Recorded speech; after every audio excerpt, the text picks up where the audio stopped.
A very warm welcome to IDFC First Bank presents Leaders of Tomorrow Season 11. I'm Ritwika Gupta.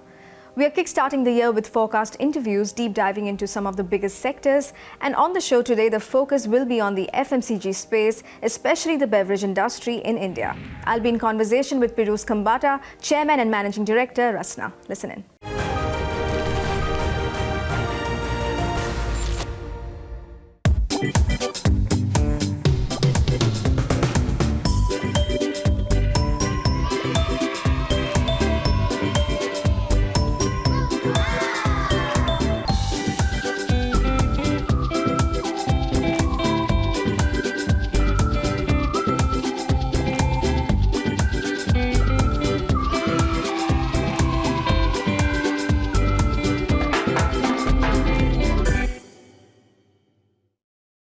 Thank you, Piruz, for joining us today and wish you a very happy New Year. Thank you, and thank you for calling me, and wish all the viewers also a very happy New Year.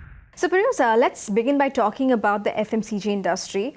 Tell me, what is your outlook on the FMCG sector in 2024, especially the beverage industry? See, the beverage industry is actually, after the COVID, has gone through a lot of changes, and 24 is also going to be a lot of changes. So we do expect a lot of things will change. And mostly, I think the main track is towards health and health-based products. Great. So people want more of the oats, people want more of millet in their drink, more of milk in their drink at one end. So we are looking at nutritious beverages with what I call almost like a breakfast on the go. So people who don't want to say, let us say, have breakfast, they want something like this all mixed up in a bottle which they can drink. At the one end, on the fruit side, people are looking at more vitamization, more minerals. Third, people are wanting now less of additives. So, for example, as a company, we have taken the lead to introduce a 100% natural product. First time in India, at least, there's a product without any synthetic color, synthetic flavor. There's a completely natural powder. You can just mix to a glass and it is ready to drink only in 5 rupees. But imagine without any synthetics. So Rasna 100%, that is, for example, what the people are asking. Then there's a lot of movement towards tea and coffee in beverages. There was a time when a lot of companies launched tea and coffee in beverages, but they were not very successful. But I see there's a huge movement towards these type of products because kadak chai, coffee, these are all the segments which are now moving. My general feeling is we experimented a lot earlier. And at that time, the gestation period was very large. Nowadays, I am seeing that acceptability of new products is increased. And this is mainly because of two reasons. One is the e-com, because the e-com players, the Big Basket, Amazon, Flipkart, they give you a lovely, what I call, infrastructure to try new products. Similarly, there are these brick and mortar stores in every city, which are what I call standalone A-class stores, which also stock a lot of imported products and a lot of niche products. Now, here what is happening is a lot of the what I call the people who want to experiment with new products. They want to feel the product. So in these products also you can keep, and here also we are seeing good movement. So all these novel products, because of this standalone stores and these e-com players. Actually, I'm seeing because of the easy accessibility, I'm seeing a lot of movement in this segment. Piruz, I came across something interesting. Recently, you spoke about how the ultimate purpose of entrepreneurship should go beyond mere profit margins. You also spoke about the ARISE principle as a framework for entrepreneurial success. Can you elaborate on this? I would definitely like to elaborate on that, but before that, I'll set the context of 2024 started with our Prime Minister's speeches. And now you'll say, what is that context with what you spoke? And I think what he's talking of is, and the whole nation is talking of, a developed India. A developed India, they are saying in 25 years, in my mind, it can happen in 10 years. Now, that is something which is not a slogan which one gentleman or one person can say, and I will do leadership. We all have to achieve it.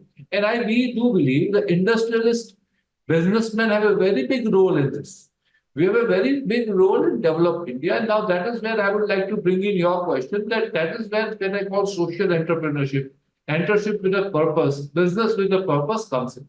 Now let us give an example. Now if you are in the food industry, you need to, or yourself, without the government telling us, need to be more sustainable as far as agriculture is concerned.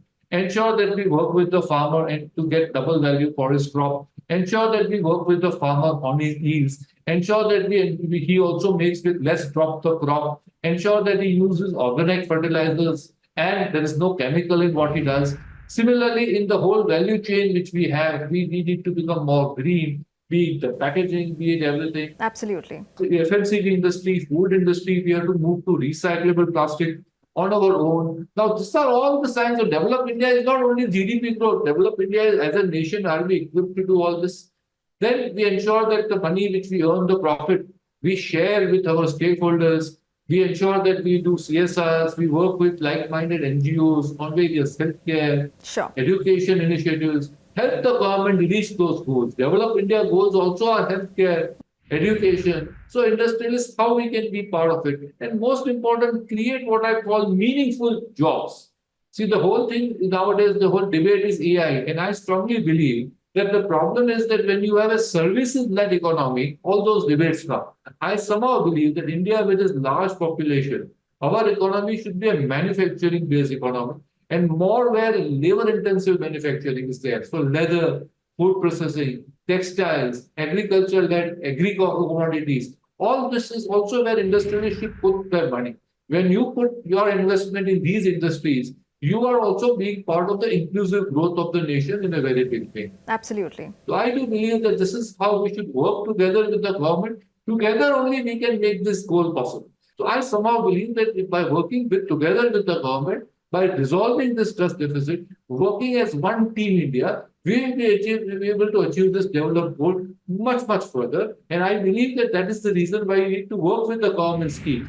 Now, for example, government is having Make in India, let us partner with them in Make it. They are having Atmanirbhar Bharat, self-resilient, let us partner, let us say, yes, we will stop imported products. Now we are saying food from India, ensure that the local becomes global. Like Rasna has taken the lead. Last month, I launched in Uttarakhand a Himalayan rose to take the Himalayan rose abroad to ensure that the Indian rose gets on the shelves across the world. Sure. Government is setting up what I call signing FTA treaties with nations like UAE. Obviously, more are being planned. Australia is already done. UK, Europe is done. Work with this government in the FTAs to ensure that the Make in India actually becomes a reality and we sell it to all these countries where we are signing FTAs and take the full benefit. So I honestly believe this is all how we should partner with the government to make this whole Viksit Bharat a reality very soon. Absolutely. And picking up from what you said, Rasna is very much a homegrown Indian brand. It's a legacy brand. It's been around since the 1970s. Tell us, how does Rasna balance staying true to its heritage while also, continuously innovating and introducing new products? How do you balance heritage and innovation? The truth is, today, customer doesn't look at heritage to buy anything. If that was the case, brands won't die. A lot of times, my marketing people say the biggest reason why somebody should drink Rasna is because my grandfather was drinking it. I said that is the biggest reason not to drink. Honestly, sure. I don't feel heritage can make you sell a product to today's young customer. He looks at two clear things. A, the brand imagery of that product, how it fits with his own ideas of brand imagery, and that also keeps changing as generations sort of keep changing. Number two, is that product, and most important, relevant to me and my lifestyle or what I need. Okay. So if we lose the two, if our brand image is, let us say, of 70s, and if our product doesn't offer what today's customer wants, then there is no life cycle. We are dead. I am very clear. So just saying my grandfather used to drink Rasna, or he used to have that soap, drink it, or my grandfather had the tea, drink it, nobody is going to have it. They have it only once in a year. Absolutely. So honestly speaking, we have to innovate with products which today's customer wants. And that's why if you see my portfolio, there are at least 3 new products we have launched in last 1 year, which are all for today's customer. One I actually mentioned 100%, which is basically without any synthetics. Second is a product called Protein Vita. Now, what is Protein Vita? Protein Vita is a brown beverage, but with 3 to 4 times protein content of competition. By using, let us say, milk isolates and whatnot. I don't know the stuff technology here, but we have been able to get a very high protein product because after COVID, people want immunity and protein gives immunity, which is the truth. I also, my own children, I also increase my protein. So we have launched a product, Protein Vita, for them. And Thirdly, we are working with honey in a lot of forms. So we have product Honey Vita, where we have replaced sugar, because as you all know, sugar in a way. Now I'm the first advocate to say sugar is good also, but sugar is good in what I call quantities which are also reasonable as per the recommended daily recommendations. So we have made a product Honey Vita, where we have replaced sugar with honey, because honey is supposed to be a better alternative. So that is how we are trying to work on new innovative products. When we are talking for our export markets, we have a product called Rasna Zero, which has no sugar also. We have Rasna 50% sugar, which has 50% sugar also. So these are the innovations which customers require, which we are working on. And I think believe that the state of this innovations is going to increase as we go further. And our export markets also, I am seeing earlier people used to only stick to, let us say, a value for money Rasna. Now they want these type of new products. And we are not only restricting ourselves to powdered beverages, we are working in export markets even on products like protein spreads, sorry. Then we are also working on honey, Ayurvedic honey, herbal honey. So these are all the things which are happening. It's time for a quick break here. We'll be back shortly. Stay tuned.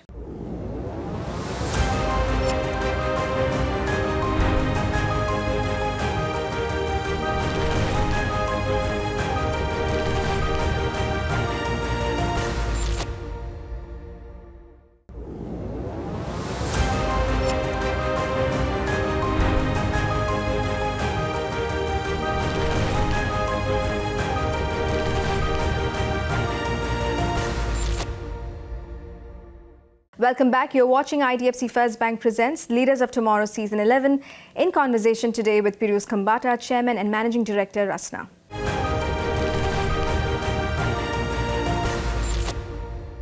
So Piruz, last year Rasna changed its tagline from I Love You Rasna to We Love You Rasna.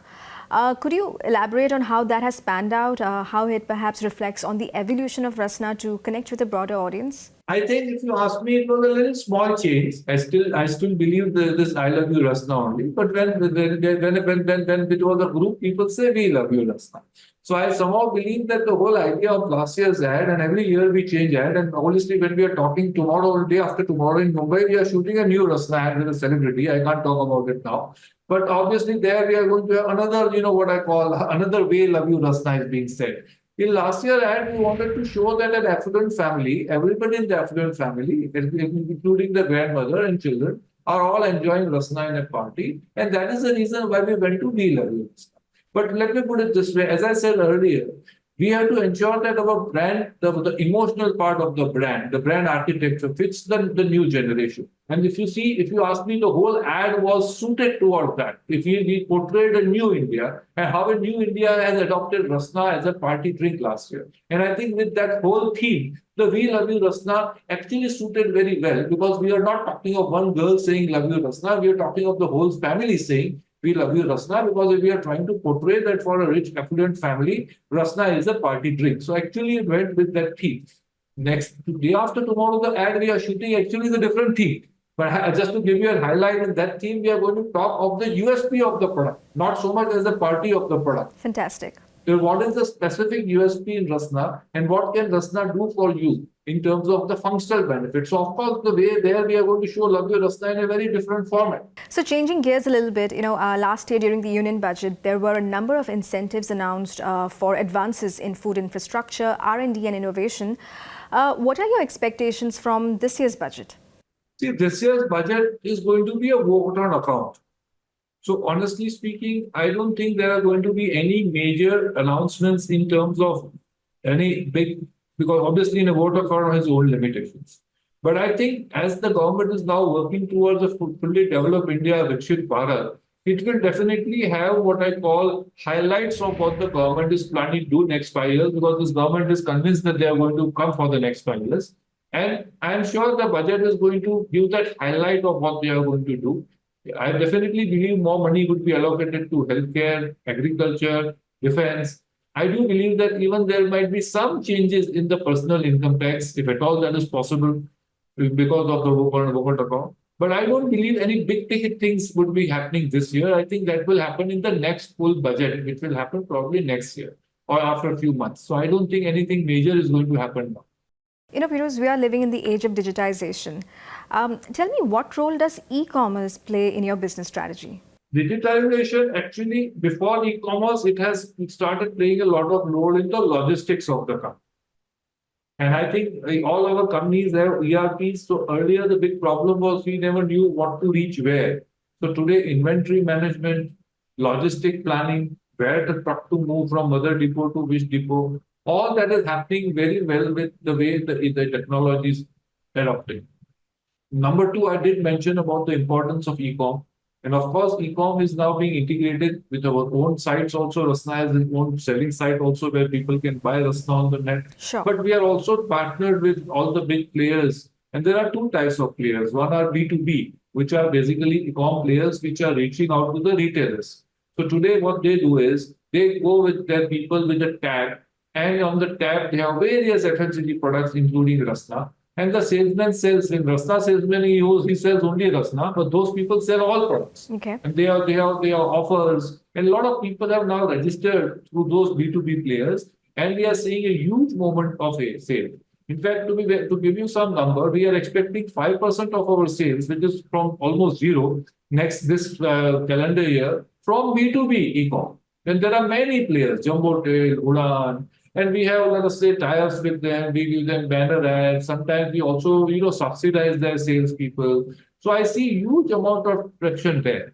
Number two, of course, and very clearly, that the B2C players. And that is where I think even my own wife shops. And huge investment is coming in there. And you might be knowing that government allowed 100% FDI in food e-com, food retail, because they wanted to support food retail on this platform. In fact, I was part of this whole thing when it was done. And I was very happy that our recommendation, in fact, I was part of the team who recommended to the government 100% FDI in retail.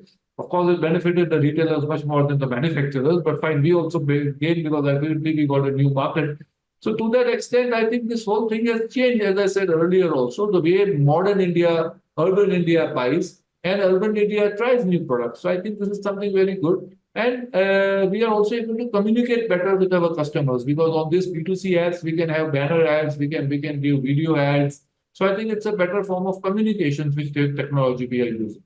Third thing which is soon coming, which we are doing already, is that earlier all our people used to have a lot of reports which were manual, but now we also have our own Rasna apps. So we have our own selling app where all our salespeople are fully connected to the Rasna selling app itself. So all the data sitting here, I can tell you how many of my salespeople are in the market, what are they doing, which outlet they are, which they are not there. We can have GPS tracker. So we have our own app for sales also. So this is how we are using technology in all the spheres to ensure that we are able to be competitive. At this point, I'm also curious to understand what does it take to build enterprises lasting for generations? What strategies do you believe contribute to the long-term sustainability of businesses today? They are very good entrepreneurs in my mind. I have studied them, and luckily I have interacted with them. A few of them board I am there, few of them I invested, few I want to invest also. They are very good, if you ask me, very good young boys, 20, 25, at launching new products, technology, AI, ensuring that they may make a very clear mark for themselves in a very short time. The brands are like in 2 years, they create a brand which, big FMCG, forget me, even the MNCs are not able to create in 10, 15 years. They have created such brands. But when it comes to longevity, I don't know. Average 4 to 5 years, 10 years, they want to sell off. Imagine, I don't want to take a name. One of the best e-com brands came out of India, but it got sold off. In my mind, that e-com brand could have become a global leader. But no, they got sold off to an American company. What did India gain?